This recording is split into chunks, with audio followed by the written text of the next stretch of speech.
Jenny, and I'm so excited to be sharing with you all today. And let me get this going. Awesome. So I saw that so many of you were in cold states, like we are here in Kansas. Was anyone from a warm state? I saw North Carolina. You're probably a little bit warmer than us, but Jenny said she's in Texas and it's really cold. So I don't know, is anyone above 50? All right, well, chime in if you are above 50. My name is Helen Pugh, and I work for the Eisenhower Foundation. And today I have the exciting job to teach you a little something about women pushing for change from the state of Kansas.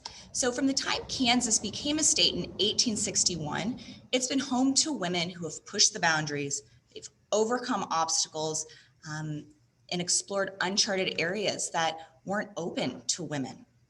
This program was created to celebrate the 100th anniversary of the passing of the 19th Amendment, which happened in 1920. And it granted women the right to vote on a national level. It's hard to think that not long ago, the US Constitution, it kept citizens from voting because of their gender or their color or even their heritage. The Constitution did not change on its own. For my government gurus, you know that it can. It has to be amended. And for that amendment to occur, people had to have their voices heard. And that is how the 19th Amendment would eventually be passed. So let's explore how these amazing women from Kansas pushed boundaries of their own. But before we get started, we need to have a little idea of where Kansas is. It's a bit of a flyover state, and I was excited to see some Kansans here, but I'm really excited to see so many of you from different states. So if we're looking at a world map, I saw one of you have a map in the background. I love it. And maps tell us stories, and we need to know where our story takes place today. So if I am going to try to find Kansas on this world map, where's the first place I'm going to start looking?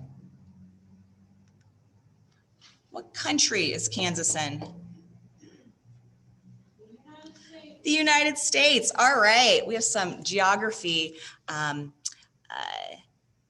B winners out there. So it's going to get a little more challenging. Now that we're looking at the United States, it's a big country. Our population's like well over 300 million. In Kansas, we don't have that many people. So oftentimes it's overlooked. I'm going to give you a hint or a couple. Kansas is in the Midwest. Mid, something like middle. It's surrounded by other states. So it's like the opposite of an island. It's landlocked. All right, pick out the state you think Kansas is. Let's see how well you did. How'd we do? Do we have an idea? Yeah, it's that middle one that's pink. So today, now that we have a nice map of the United States in front of us, it's nice to see where people are located. I saw some Massachusetts and New Hampshire, Pennsylvania, North Carolina. So it's just nice that we can sort of join together today to see where we're all coming from. We also have Denver and New Jersey. Ooh, Denver and New Jersey, fantastic. All right, so Kansas. And I'm here in Abilene, Kansas, and Abilene, Kansas is the home to it's the 34th state in the Union, and it's home to the 34th President of the United States, Dwight David Eisenhower. So we are very proud of that in Abilene, Kansas. So the women we're going to be learning about today were activists, and that's a really important word that's going to continue to come up in our lesson. They're going to push for social change for women. There were also women who pushed for political change by marching, protesting, and getting their voices heard. The women's suffrage movement began in 1848 when a group of women and even a few men gathered at Seneca Falls, New York to discuss change, and that change was for women. It would take 72 years of women campaigning and marching and protesting to get that change. They wanted the vote, and nothing was going to stop them. The 19th Amendment was ratified or made official on August 18th, 1920, but it wasn't without struggle. The passing of the 19th Amendment to the U.S. Constitution reads, "The right of citizens of the United States to vote shall not be denied or abridged by the United States or by any state on account of sex. Congress shall have power to enforce this article by appropriate legislation." What's that mean? The Constitution tends to be a bit wordy. They use some big words. It's kind of fancy sounding. What does that 19th Amendment state? Who can simplify it for me? And then share it.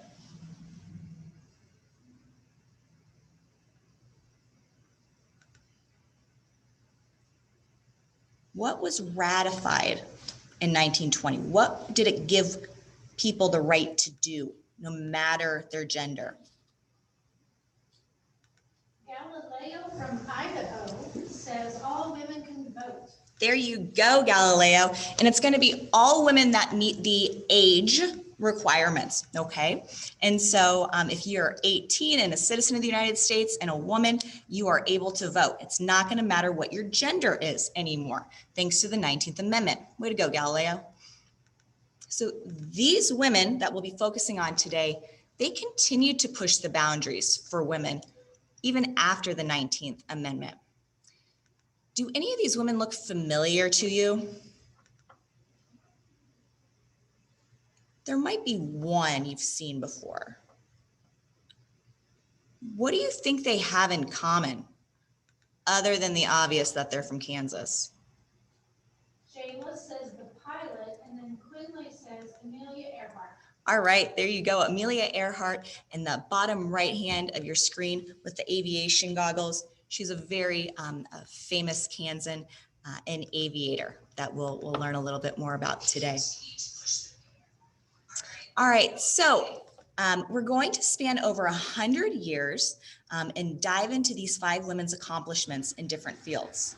And they're really different. They're going to have different upbringings and economic classes, education, and even their race. So what do they all have in common? We're going to find out. Now, some of you might have this graphic organizer. If you do, it's just a good way to keep track of all the knowledge you're going to gain. If you don't have it, you could quickly sketch one down. It's just a KWL chart, what you know, what you want to know, and what you've learned to help sort of answer our big connection question. Like I said, you could quickly write one, and if you don't want to use one, you don't need to. It's just a good way to organize your thoughts. So we'll start with Nina Allender. Now, she was an artist, a cartoonist, and a women's rights activist. Allender's cartoons were really forward-thinking and powerful. Her drawings depicted suffragists, and these were those women who wanted change. They wanted the vote, they wanted equality. It's kind of funny thinking about that today. Like, of course they wanted that. Her images of these suffragists, they were powerful, they were stylish, they were attractive, they were in control. What makes this woman look in control? Look at her body language or how she's standing. Why does she look someone that might be, I don't know, she's owning it? What details are there that says she's strong?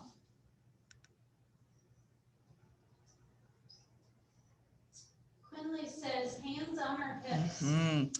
You got it, those hands on her hips. She looks well put together. What about that head?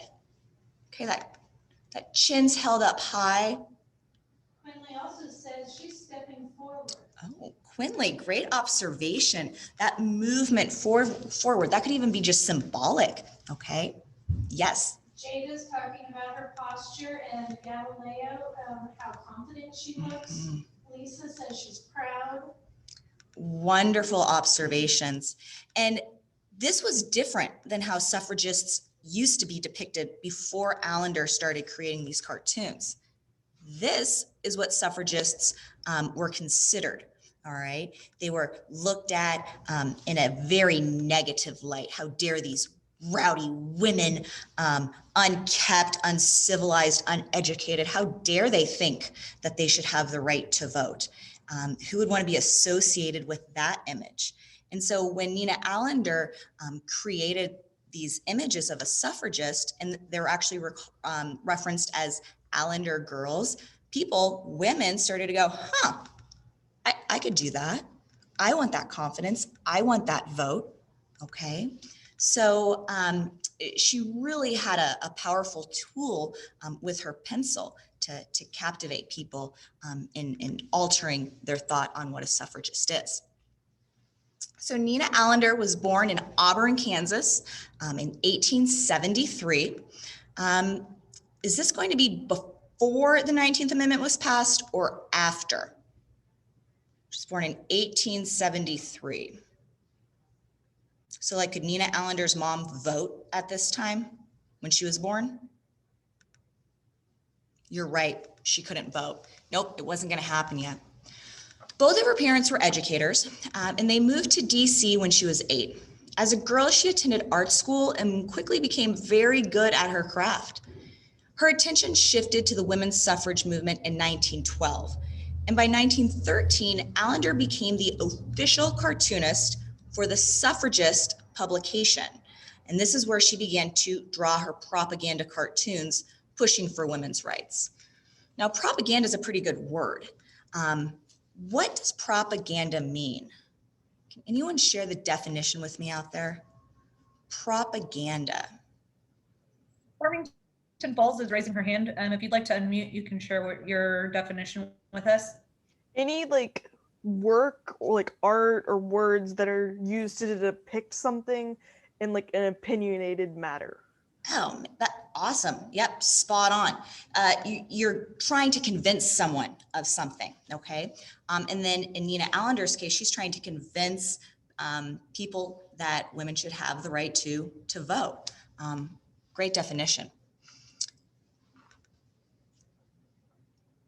So we're gonna analyze a few of Allender's propaganda cartoons that she drew for the Suffragist publication, okay? Now, when you see this, I want you to dig a little bit deeper. Don't just look at the surface. I want you to look at the details. I want you to see if you can see words. I want you to see what the Allender girl, again, the depiction of her, how she's standing, how she's feeling. What vibe do you get from it? What's she wearing? What's she doing? I'd love to hear your thoughts. Tell me, what is going on in this cartoon? Lisa Gibson says she's knocking down what's in her way. Achievers Prep Academy says bowling. Farmington Falls says she's speaking and getting ready. Quinley says the pins are knocked down. The pins that are knocked down are the people who support them, and the Senate still hasn't. Oh, wow. You nailed it. Great observations all around. The big picture is she's bowling, okay? Fun game. But check her bowling ball out. It's a really powerful bowling ball, all right? Can we read what's on that? I know it's small. Yeah, it says amendment for sure. And so she's taking that amendment, which is representative of the 19th Amendment of the women's vote, and she is bowling to knock those pins down, just like you said. And she's knocked a lot of them down. She's knocked the House down, the press, the cabinet, the president. And there's one still standing in her way. And you got it. It was the Senate. And my government gurus out there, you know, it's the Senate needs to be able to sign, to take the law or take the bill into the next level to make it a law and give it up to the president to sign off on it. So she needed to knock the Senate down. Fantastic. So again, just looking at her posture, her confidence, she's well put together. We see that bowling ball means so much more than just a ball, and the pins truly represent all the obstacles that are in her way. All right, let's check out another one. Y'all really did a fantastic job. All right, this one, it's called Victory, and the cartoon was originally published in the Suffragist on September 1st, 1920, which is just going to be days after the ratification of the 19th Amendment.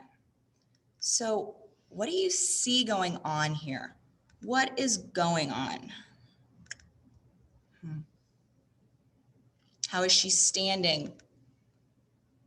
What sort of feeling do you get when you see? She's celebrating the rights. You're right. She is celebrating. She's celebrating that women have the right to vote. Quinley says she looks like a Greek goddess. She does.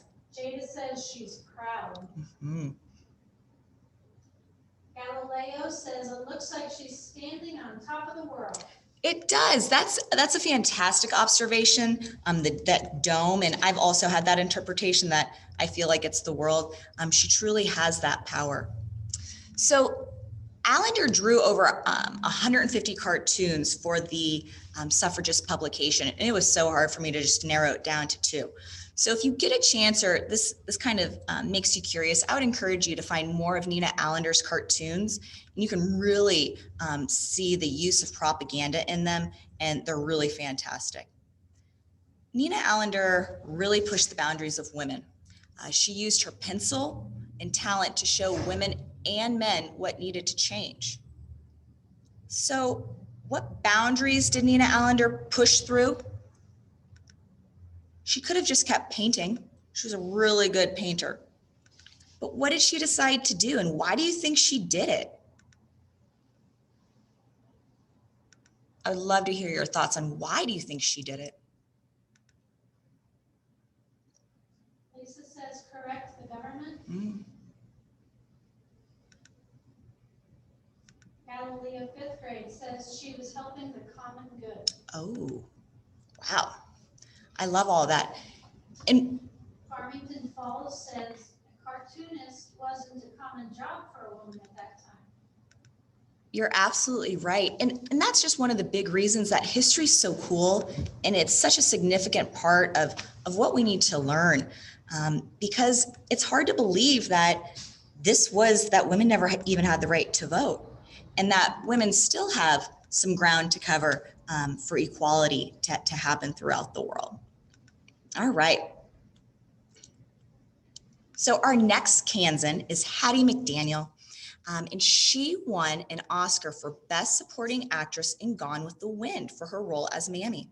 She became the first African American to win an Oscar at the Academy Awards in 1939. Hattie McDaniel was born in Wichita, Kansas in 1893 to parents who had been former slaves. Wow, really puts it in perspective of how her life, the history of her.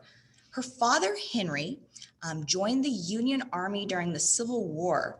And following the war, he traveled around and began to preach at Baptist churches. He was a very talented storyteller and singer. While on his travels, he met Hattie's mother, Susan, and she was a gospel singer, had a beautiful voice, and they were married in 1875, and they settled in Wichita. Hattie learned her love of music from her mother, who sang gospel hymns at home, and she learned her talent of storytelling from her father, the preacher. Hattie would even be the first Black woman to sing on the radio in the United States. Hattie earned her way into Hollywood and was a successful actress when she earned the role of Mammy in Gone with the Wind. Sadly, she was never seen as an equal to white performers in Hollywood. On the evening of the Academy Awards in 1940, Hattie and her escort, the person she brought with her, they were required to sit at a segregated table for two at the far wall of the room. What we're going to listen to is Hattie McDaniel's acceptance speech from the Academy Awards. It's just the audio, and in the very beginning, you're going to hear Dee Haviland, and she's going to be giving her the award, and then Hattie will be accepting it. And I really want you to listen closely to her acceptance speech and who she thinks. I'm really especially happy that I'm chosen to present this particular plaque. To me, it seems more than dust a plaque of gold, it opens the doors of this room, moves back the walls, and enables us to embrace the whole of America. An America that we love. An America that, almost alone in the world today, recognizes and pays tribute to those who give their best, regardless of creed, race, or color. It is with the knowledge that this entire nation will stand and salute the presentation of this plaque that I present the Academy Award for the best performance of an actress in supporting role during 1939 to Hattie McDaniel.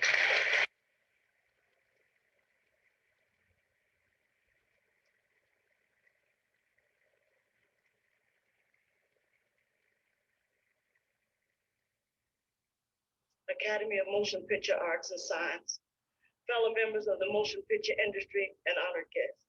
This is one of the happiest moments of my life.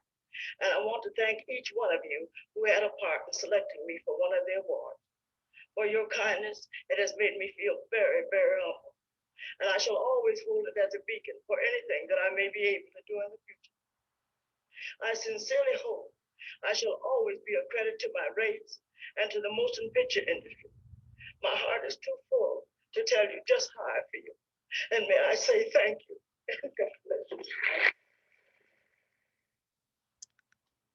I think it's the trembling in her voice that really gets me. I get a little choked up. Who did she thank? What were some of the lines she said? Why do you think this was such an emotional moment for her?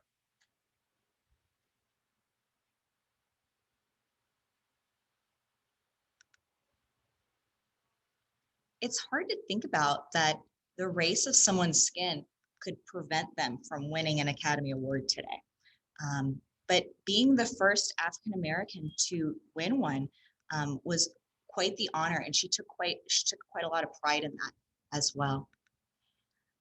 Hattie and the other castmates that were in Gone with the Wind, on the night that it premiered, they actually weren't allowed to attend the premiere because the theater was a whites-only theater. So that just gives you a perspective of what was going on during the time period that she played Mammy. Hattie continued to work in Hollywood until she became too ill, and she passed away in 1952. McDaniel has 2 stars on the Hollywood Walk of Fame in Hollywood, but it took 80 years for them to get there after she received the Academy Award. She overcame obstacles in her life that helped to make the path accessible to other African American actors. It wouldn't be until 1991 that another Black woman, Whoopi Goldberg, would win an Oscar. And in 2010, Monique, the winner of an Academy Award for Best Supporting Actress, wearing a blue dress, just like Hattie, wore a blue dress. You can see on the right-hand side, that's a postage stamp, but it's honoring her, so they both wore blue dresses. Monique said in her acceptance speech, "I want to thank Hattie McDaniel for enduring all that she had so I would not have to." There's some really powerful words. She truly paved the path for African American actors as well as women in the motion picture business, for sure. So Hattie McDaniel, do we have any questions? Why do you think she continued to act or be in Hollywood with the discrimination that fell upon her on being African American and even just the struggles as being a woman?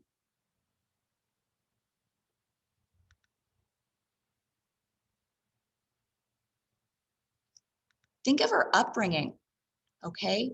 The idea of storytelling and singing and music and performing was a part of who she was, and she always wanted to continue doing that. And Lisa, because she loved her job, even if it was hard to do at the time.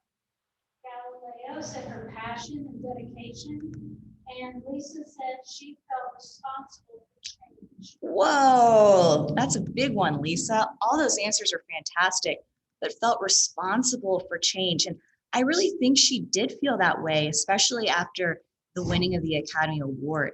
She realized she did something really big. Great work. All right, we're going to move on to a different profession, and we're going to look at aviation, which is going to be airplanes. Wichita, Kansas proudly earned the name of Air Capital of the World in 1928. The aviation companies that were created in Wichita, including Beech, have built nearly 300,000 aircraft, which is more than anywhere else in the world. Let's explore a few Kansas women that made a major impact in the aviation world. All right, Amelia Earhart is one of the most famous Kansans we have, and she was the first female aviator to fly solo, so all by herself, across the Atlantic Ocean. She set all kinds of crazy aviation records for women, from altitude and distance and speed.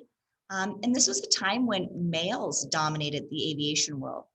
She never let that stop her, though, and she continued to crush records, and even was a best-selling author, sharing about her flying experiences.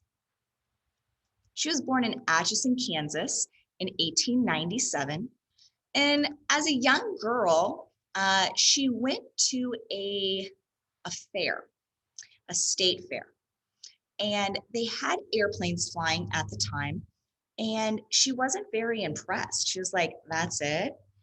It wouldn't be until 1920 when she went to an air show and she actually had the opportunity to go up in the airplane that she realized, like, wow, this is incredible.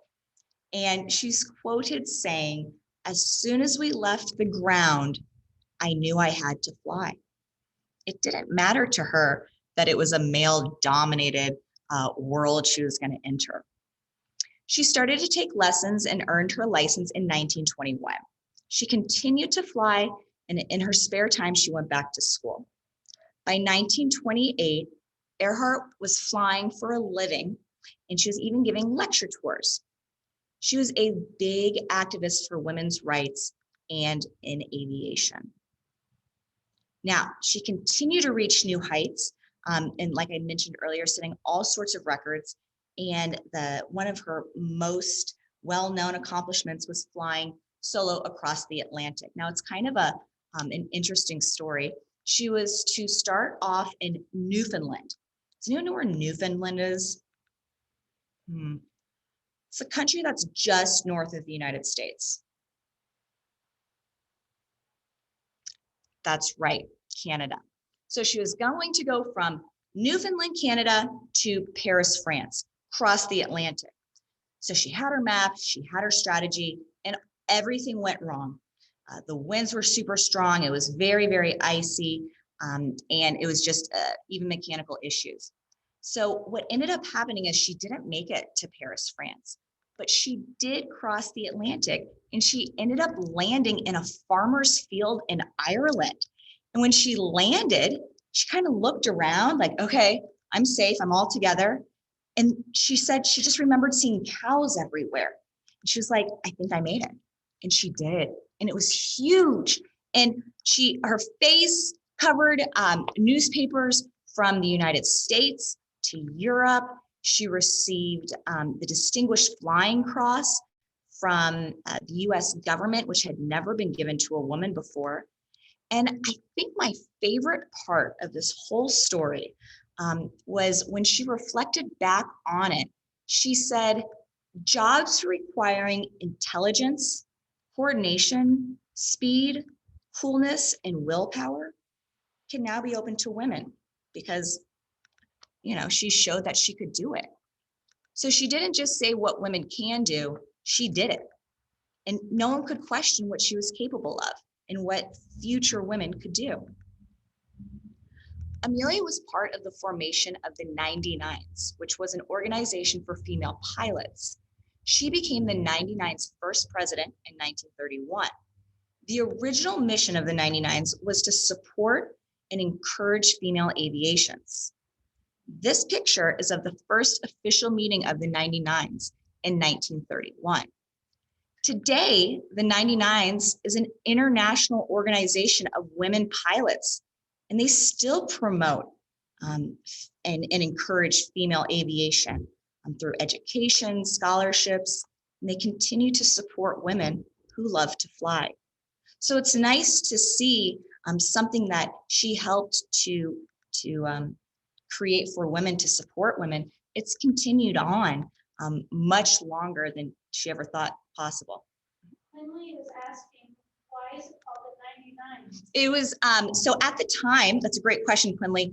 I want to say it was like 123 invitations went out to female pilots, and 99 showed up to the first meeting. So that's where they got the name, the 99 Club.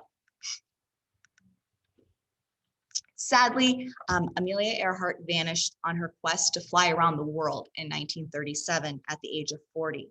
So it's really incredible to see what she accomplished in just those 40 years. Her goals, her drive, and her pursuit to accomplish the unimaginable has been an inspiration to young girls and women for over 100 years. And her quote next to that powerful picture, "Women must try to do things men have tried. And when they fail, their failures must be but a challenge to others." And I just appreciate the fact that she mentions failures. She failed many times. Everyone fails many times.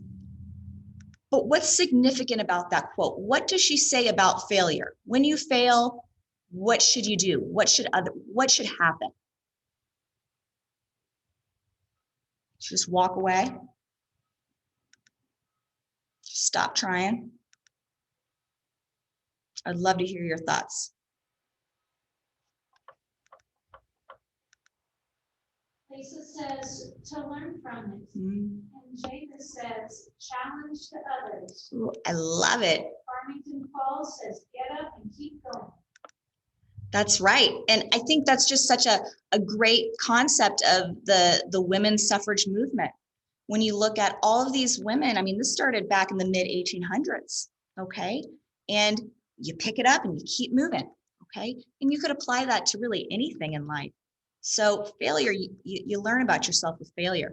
Doesn't mean it's the end. Great answers. All right. So Olive Ann Beech, she's definitely not going to be a pilot here, but she is going to run a company. She started off her career by attending secretarial and business school in Wichita, where she learned to keep books. After graduating, she went on to work for a small company, and this is where she met her future husband, Walter Beech. In 1932, Olive Ann and Walter founded the Beech Aircraft Company. Over the year, Olive's roles in the company would evolve from co-founder to president to chairwoman of Beech Aircraft Corporation. So we're going to watch a 2-minute video on Olive Ann Beech, and I want you to just try to keep track of all the accomplishments that she made. And during this time, women were not in charge of companies. Even today, the percentage of women that are in charge of large companies is still smaller. It's growing, but it's still smaller compared to men. So let's check out Olive Ann and her accomplishments. Olive Ann Beech was born on September 25th, 1903 in Waverly, Kansas, and is referred to as the First Lady of Aviation for her numerous awards and citations. Beech began in the aviation business as a bookkeeper and secretary for Travel Air Manufacturing Company, and was later promoted to office manager for the president of the company, Walter Beech.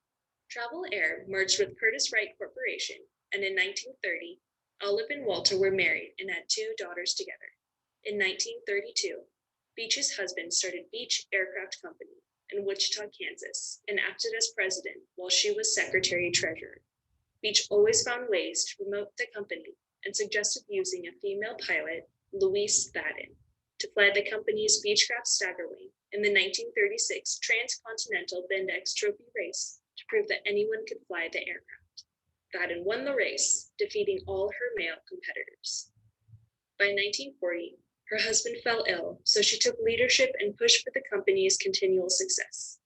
During World War II, Beech Aircraft Company produced more than 7,400 aircraft used to train navigators in the war. Beech's husband died in 1950. and she was officially made president and chair of the board, becoming the first woman to head a major aircraft company. In the late 1950s, Beech Aircraft Company developed the Beechcraft King Air, Beechcraft Baron, built pressurized equipment and cryogenic loading and transfer systems for Gemini, Apollo, and lunar module spacecraft, and more. The company, under her guidance, adopted the gas turbine power plant to aviation airplanes, created military derivatives for military pilot training, and developed new designs for aircraft. Beech was also the president of the Women's International Association of Aeronautics and was appointed to national boards by 3 American presidents. She retired in 1982 and died in 1993 in her Wichita, Kansas home. Beech was a strong leader, and under her direction, the company produced thousands of innovative aircraft, contributed to NASA's space explorations, aided the war with mass production of aircraft, and helped to lead and expand the company from 10 to 10,000 employees. So the word I kept hearing in that video was lead. She was a leader. She led the company. And again, this was very uncommon for women to lead companies at that time and to be supported.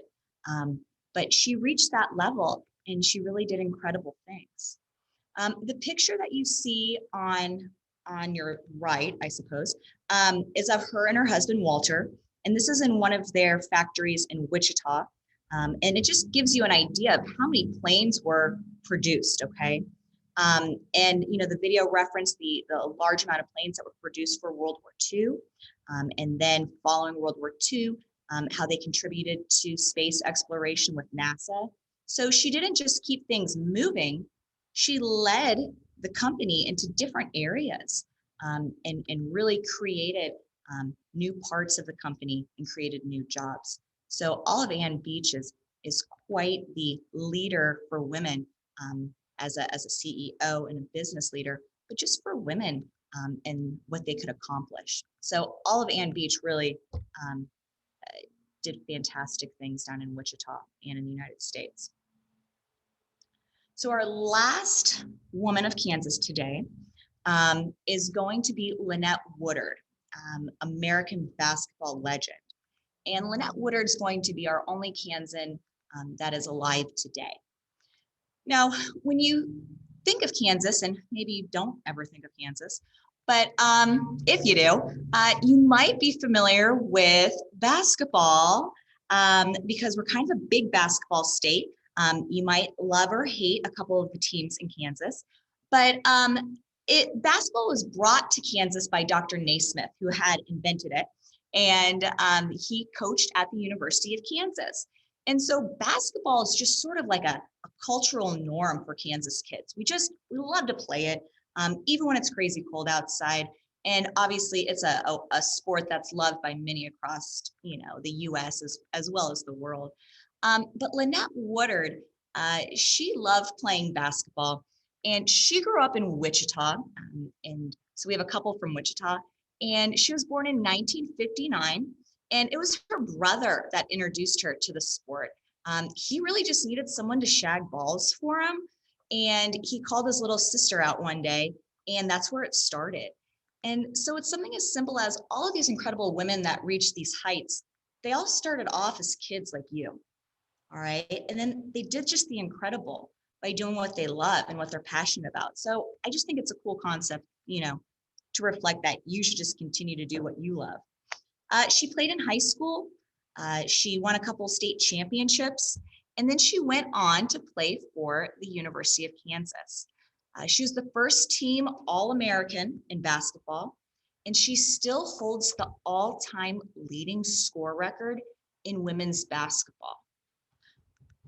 So I want you to think, she played for 4 years. How many points do you think she made in 4 years? I would love to hear some guesses. Nope, more than 1,000. No, 5,000, that's just crazy. 3,000 says Jada. Whoa, Jada, getting hot. That's close. I'll take one more.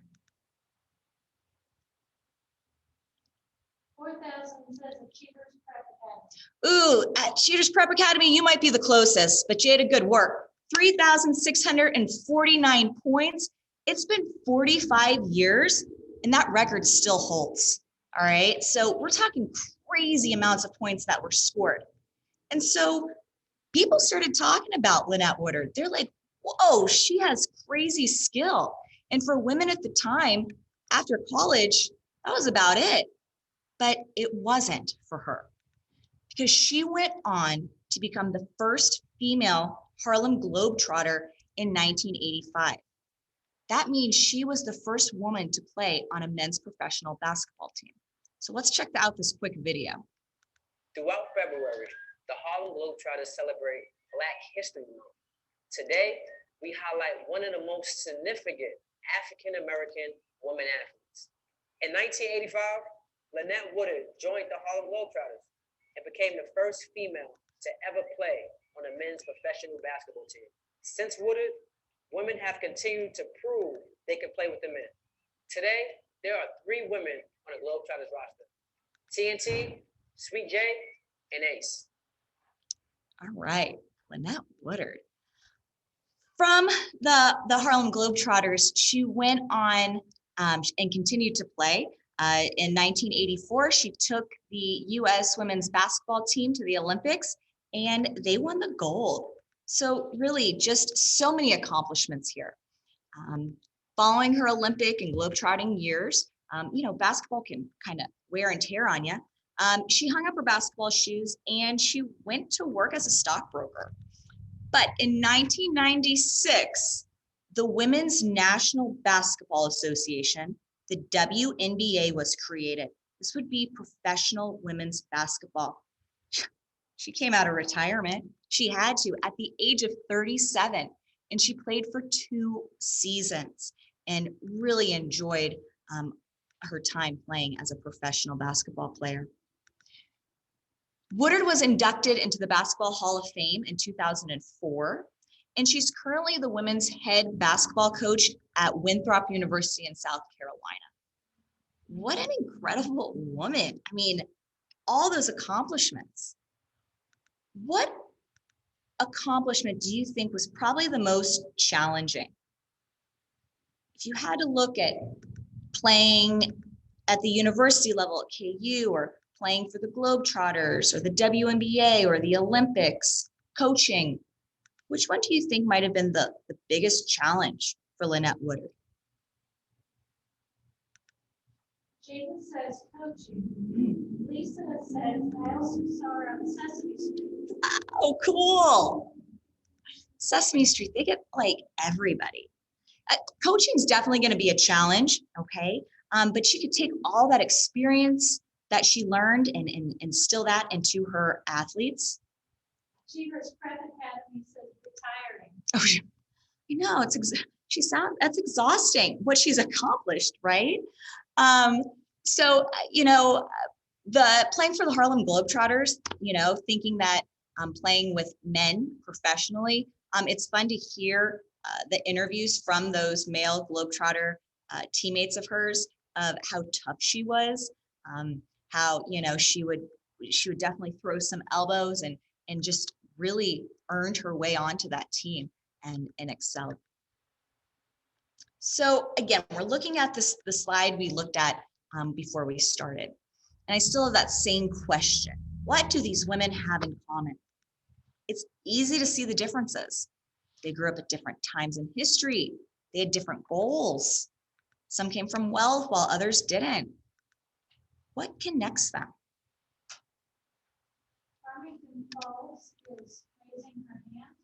Okay. She wants to unmute herself. They're all from the eastern side of Kansas. None of them are from the west side. Okay, hey, great observation. And geographically speaking, the western part of Kansas is very rural and mostly farmland. And so, great observation there. They are going to be from larger cities.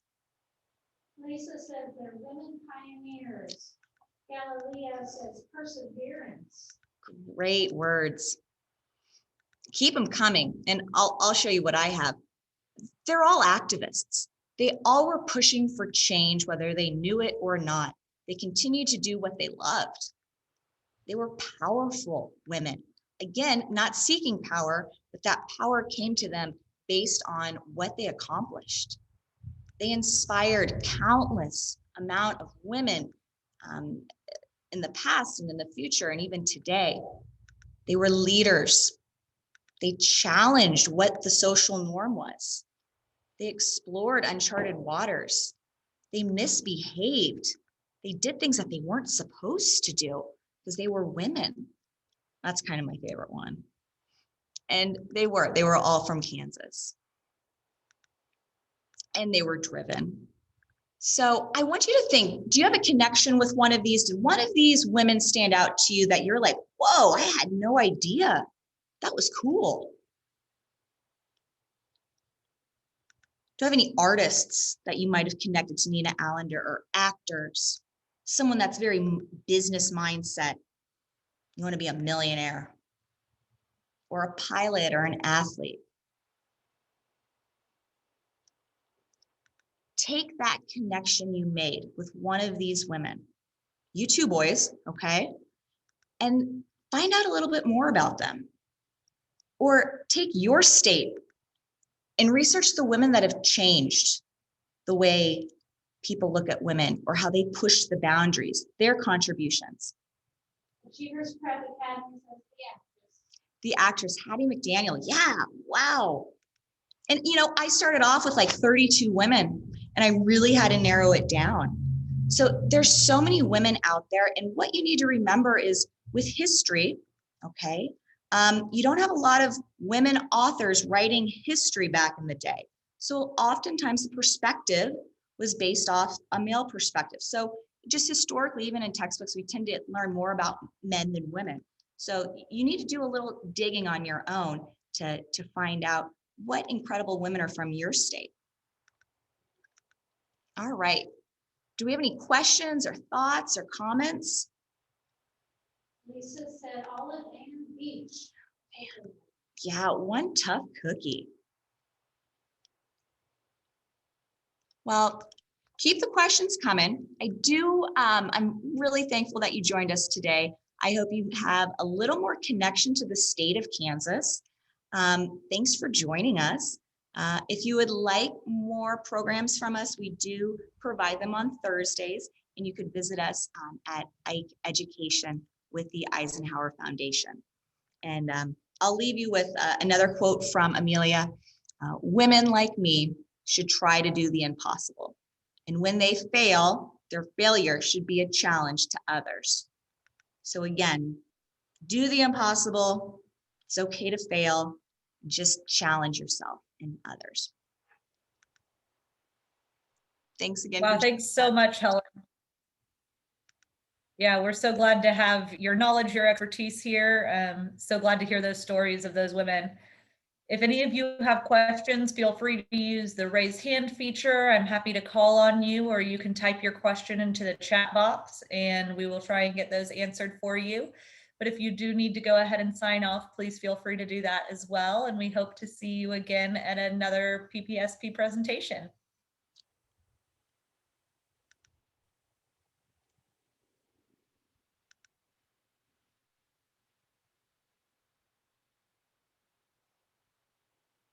Do we have any questions? All right, Farmington Falls has a question for us. Go ahead. What's one you wish you could have included but didn't end up including? Oh, that's a good question. Several of the Rosie the Riveters in World War II worked in Wichita on the aircrafts. And we actually have a member of our staff whose mother was a Rosie. And they were twins, and they both worked in the Boeing factories in Wichita, riveting the aircrafts that would be sent over to fight in World War II. And I really enjoyed learning about them, and just their passion. They were young. After high school, they decided, hey, I'm going to contribute to the war. And this is how they could do that on the home front and really make a difference. And once the war ended, they sort of hung up their boots and got married, became housewives, raised a family. But it was this small time in their life that they were very independent and challenged, again, the social norm, because these women, instead of staying at home and having families right away, they went out into the workforce and worked in factories. So definitely some of the Rosies, I would say. Great question.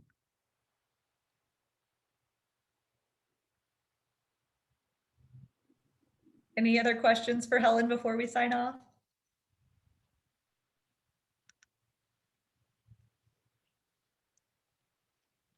All right, if there's nothing else, then we'll see you guys later. Thanks for joining us. Thank you. Thank you.